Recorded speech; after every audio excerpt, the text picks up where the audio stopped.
नमस्ते। आज का पाठ है प्रायश्चित। प्रस्तुत कहानी में हास्य व्यंग्य के माध्यम से समाज में फैले अंधविश्वास पर करारा प्रहार किया गया है।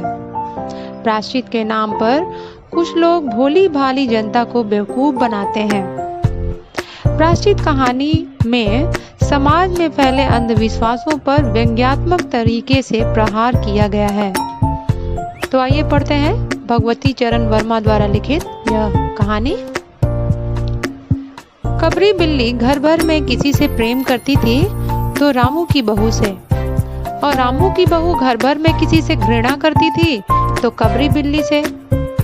रामू की बहू 2 महीने हुए मायके से प्रथम बार ससुराल आई थी। पति की प्यारी और सास की दुलारी 14 वर्ष की बालिका।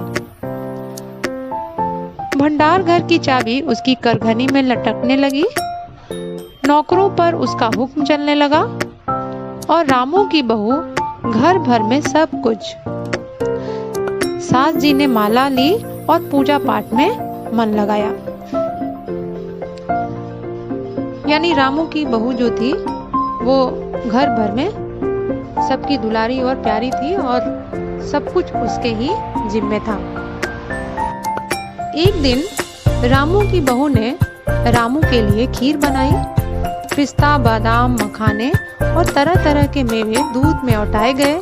सोने का वर्क चिपकाया गया और खीर से भरकर कटोरा कमरे के एक ऐसे ऊंचे ताक पर रखा गया जहां बिल्ली न पहुंच सके। रामू की बहू इसके बाद पान लगाने में लग गई। उधर कमरे में बिल्ली आई। ताक के नीचे खड़े होकर उसने ऊपर कटोरे की ओर देखा, सूंघा, ताक की ऊंचाई अंदाजी और देखा रामू की बहू पान लगा रही है। पान लगाकर रामू की बहू सास जी को पान देने चली गई तो कबरी ने छलांग मारी। पंजा कटोरे में लगा और कटोरा झंझनाहट की आवाज के साथ फर्श पर आ गिरा। यानी बिल्ली कटोरे पर अपना हाथ साफ कर दी। आवाज रामू की बहू के कान में पहुंची। सास के सामने पान फेंककर वह दौड़ी। क्या देखती है कि कटोरा टुकड़े टुकड़े हो गया। खीर फर्श पर और बिल्ली डटकर खीर उड़ा रही है। रामू की बहू को देखते ही कबरी चंपत। रात भर उसे नींद नहीं आई। सुबह देखा तो कबरी देहरी पर बैठी बड़े प्रेम से उसे ताक रही थी। रामू की बहू ने कुछ सोचा, इसके बाद वह मुस्कुराई और उठी। कबरी रामू की बहू के उठते ही खिसक गई। रामू की बहू जब हाथ में पाटा लेकर लौटी तो देखती है कि कबरी दूध पर जुटी हुई है। मौका हाथ में आ गया और सारा बल लगाकर पाटा उसने बिल्ली पर पटक दिया। कबरी हिली न डुली, चीखी न चिल्लाई, बस एकदम पलट गई। यानी रामू की बहू ने गुस्से में आकर पाटा बिल्ली के ऊपर दे दिया और बिल्ली बेहोश हो गई। आवाज जो हुई तो महरी झाड़ू छोड़कर, मिसरानी रसोई छोड़कर और सास पूजा छोड़कर घटना स्थल पर उपस्थित हो गई। महरी बोली, अरे राम, बिल्ली तो मर गई माँ जी। बिल्ली की हत्या बहू से हो गई, यह तो बहुत बुरा हुआ। मिसरानी बोली, माँ जी, बिल्ली की हत्या और आदमी की हत्या बराबर है। हम तो रसोई न बनवाएंगी जब तक बहू के सिर हत्या रहेगी। सास बोली, हाँ ठीक ही तो कहती हो। जब तक बहू के सिर से हत्या न उतर जाए तब तक तो कोई पानी भी नहीं पी सकता और न खाना खा सकता है। बहू यह कर क्या कर डाला? महरी से आकर कहा, महरी ने कहा, जल्दी दौड़कर पंडित जी को बुला लाओ। बिल्ली की हत्या की खबर बिजली की तरह आस पड़ोस में फैल गई। पड़ोस की औरतों का रामू के घर तांता बन गया। अब सब लोग देखने आ गए कि भाई क्या हुआ, इसके घर में बिल्ली मर गई, किसने मार दिया, क्या हुआ, अब कैसे क्या होगा। तो पंडित परम सुख को जब यह खबर मिली, उस समय वे पूजा कर रहे थे। खबर मिलते ही पूजा छोड़कर उठ खड़े हुए। पंडिताइन से मुस्कुराते हुए बोले, भोजन न बनाना, लाला घासीराम की पतोहू ने बिल्ली मार डाली, प्रायश्चित होगा। पकवानों पर हाथ लगेगा। कहा जाता है कि मथुरा में जब पंसेरी खुराक वाले पंडित को ढूंढा जाता था तो पंडित परम सुख जी को उस सूची में प्रथम स्थान दिया जाता था। पंडित परम सुख पहुंचे और कोरम पूरा हुआ। पंचायत बैठी। किस्नू की माँ ने कहा, पंडित जी, बिल्ली की हत्या करने से कौन सा नरक मिलता है? यानी अब पंडित जी को बुलाया गया और उनसे पूछा गया कि भाई अब क्या किया जाए। और पंडित परम सुख जो थे वो बहुत ही बड़े पंडित माने जाते थे। उनका नाम का स्थान प्रथम था। सभी लोग उन्हीं को खोजते थे जब भी कुछ ऐसा विधान हो जाता था। पंडित परम सुख ने पतरा के पन्ने उल्टे, अक्षरों पर उंगलियां चलाई, माथे पर हाथ लगाया और कुछ सोचा। चेहरे पर धुंधलापन आया, माथे पर बल पड़े, नाक सिकुड़ गई और स्वर गंभीर हो गया। हरे कृष्ण, बड़ा बुरा हुआ। प्रातः काल ब्रह्म मुहूर्त में बिल्ली की हत्या घोर कुंभीपाक नरक का पाप है। रामू की माँ, यह तो बड़ा बुरा हुआ। अब पंडित जी ने, उनको तो अपना लाभ चाहिए, तो उन्होंने किसी भी तरह समझाना था। तो तरह तरह से ये बता रहे हैं कि बिल्ली का जो हत्या हो गया उससे तो घोर कुंभीपाक नरक का पाप है ये, अब इसको प्रायश्चित करना पड़ेगा। आगे रामू की माँ की आंखों में आंसू आ गए। तो फिर पंडित जी अब क्या होगा, आप ही बतलाएं। पंडित परम सुख मुस्कुराए। रामू की माँ, चिंता की कोई बात नहीं है। शास्त्रों में प्रायश्चित का विधान है, सिर्फ प्रायश्चित से सब कुछ ठीक हो जाएगा। अब वो तरह तरह से समझा रहे हैं उसे। रामू की माँ ने कहा, पंडित जी, इसीलिए तो आपको बुलवाया था। अब आगे बताओ क्या किया जाए? क्या किया जाए? यही कि एक सोने की बिल्ली बनवाकर बहू से दान करवा दी जाए। जब तक बिल्ली न दे दी जाएगी तब तक तो घर अपवित्र रहेगा। बिल्ली दान देने से 21 दिन पाठ हो जाए। देने के बाद अब पंडित जो थे वो किसी भी तरह से उसे तो समझाना था, क्योंकि पंडित को अपना फायदा देखना था। तो तरह तरह से समझाने की कोशिश कर रहे हैं कि बिल्ली सोने की बनवा के दान कर दो, ताकि और 21 दिन तक पाठ भी कर दो, नहीं तो अपना घर जो है वो अपवित्र रहेगा तब तक। चुन्नू की दादी ने कहा, हाँ और क्या, पंडित जी ठीक ही तो कहते हैं, बिल्ली अभी दान दे दी जाए और पाठ फिर हो जाए। रामू की माँ ने कहा, तो पंडित जी कितने तोले की बिल्ली बनवाई जाए? तो पंडित जी बोले, मुस्कुराए, अपनी तोंद पर हाथ फेरते हुए उन्होंने कहा कि बिल्ली कितने तोले की बनवाई जाए? अरे रामू की माँ, अब कलयुग आ गया है, धर्म कर्म का नाश हो गया है, श्रद्धा तो रही ही नहीं। कम से कम 21 तोले की बिल्ली बनवाकर दान कर दो और आगे आपकी श्रद्धा। पंडित है वो बहुत लालची था, 21 तोले की बिल्ली बनवाकर दान करने के लिए कह रहा था और उसके बाद भी बोल रहा था कि आगे आपकी श्रद्धा, और ऊपर से भी कुछ अगर देना चाहते हैं तो भी दे सकते हैं। रामू की माँ ने आंखें फाड़ कर देखा और कहा, अरे बाप रे, 21 तोला सोना, यह तो बहुत है, तोला भर की बिल्ली से काम ना निकलेगा।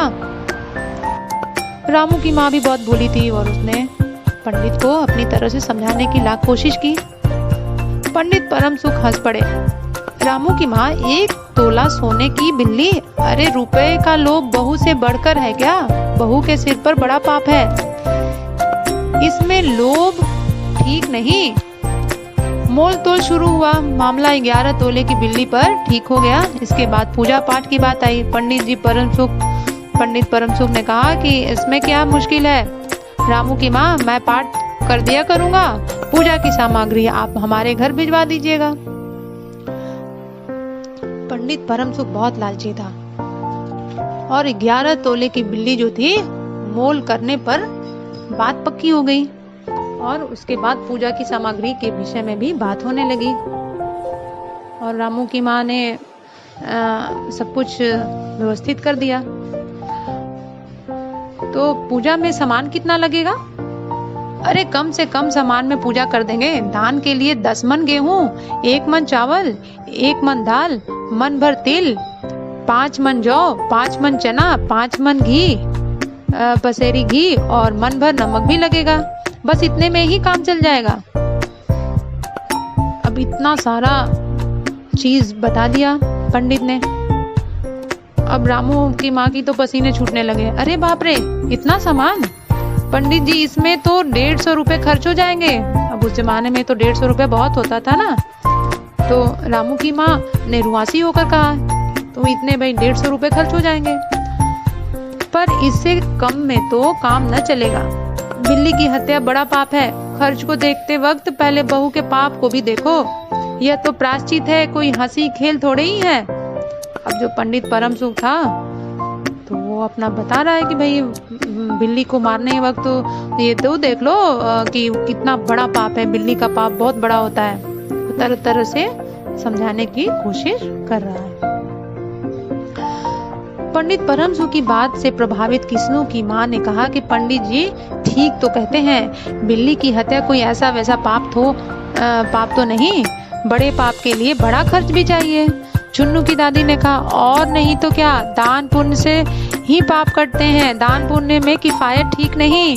मिसरानी ने कहा, और फिर माँ जी आप लोग बड़े आदमी ठहरे, आप लोगों को इतना खर्च क्यों करेगा। रामू की माँ ने चारों ओर देखा, सभी पंच पंडित के साथ हैं, सब लोग पंडित के साथ हैं, क्योंकि लोगों में बहुत अंधविश्वास था कि भाई बिल्ली जब मर गई तो उसका जो पाप है वो लगने से बहुत कुंभी पाक का नर्क मिलता है। और सभी लोग पंडित के ही तरफ से बोल रहे थे, भाई पंडित जो कह रहे हैं वो ठीक कह रहे हैं, बहुत बड़ा पाप हुआ है तो बड़ा खर्च भी होना चाहिए।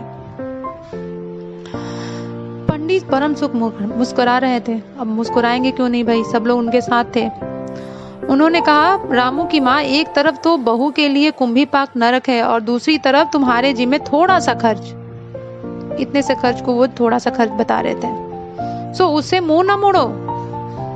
फिर जरा कुछ बिगड़ कर बोले, रामू की माँ, यह तो खुशी की बात है, अगर तुम्हें यह अखरता हो तो ना करो, मैं चला। और वे पोथी पत्रा अपना बटोरा और पीछे मुड़ गए। अरे पंडित जी, रामू की माँ ने कुछ नहीं अखरता, रामू की माँ को कुछ नहीं अखरता, बेचारी को कितना दुख है, बिगड़ो नहीं। मिसरानी, चुन्नू की दादी और किस्नू की माँ, ये सब एक स्वर में सब लोग बोलने लगे। रामू की माँ ने पंडित जी के पैर पकड़े और पंडित जी ने जमकर आसन लगाया। और क्या हो, 21 दिन के पाठ के 21 रुपए और 21 दिन तक दोनों वक्त 5-5 ब्राह्मणों को भी भोजन करवाना पड़ेगा।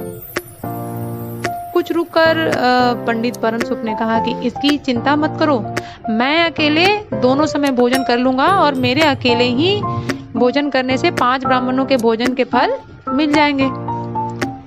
अच्छा, अब ये पंडित जी कह रहे हैं कि मैं अब सारे पंडित को बुलाने की आवश्यकता नहीं है, मैं अकेले ही दोनों टाइम भोजन कर लूंगा और सब कुछ मेरे से ही काम निपट जाएगा। सो आप प्रायश्चित का प्रबंध करवाओ। अब वो कह रहे हैं कि प्रायश्चित का प्रबंध करो।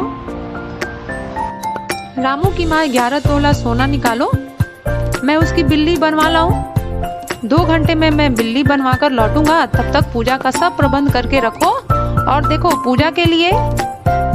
पंडित जी की बात समाप्त भी नहीं हुई थी कि महरी हाफती हुई कमरे में घुस आई। सब चौंक उठे। रामू की माँ ने घबरा कर कहा, अरे क्या हुआ री? महरी ने लड़खड़ाते स्वर में कहा, माँ जी, बिल्ली तो उठकर भाग गई। तो यह थी कहानी प्रायश्चित। तो यह पाठ इस अवधारणा पर केंद्रित है कि अंधविश्वास पर विश्वास करने वालों को पाखंडी व्यक्ति मूर्ख बनाते हैं और अपना स्वार्थ सिद्ध करते हैं। भोले भाले एवं सरल लेकिन रूढ़िवादी मानसिकता वाले लोगों को बेवकूफ बनाकर कुछ लोग अपना उल्लू सीधा करते हैं। हमें इन अंधविश्वासों से बचना चाहिए। धन्यवाद।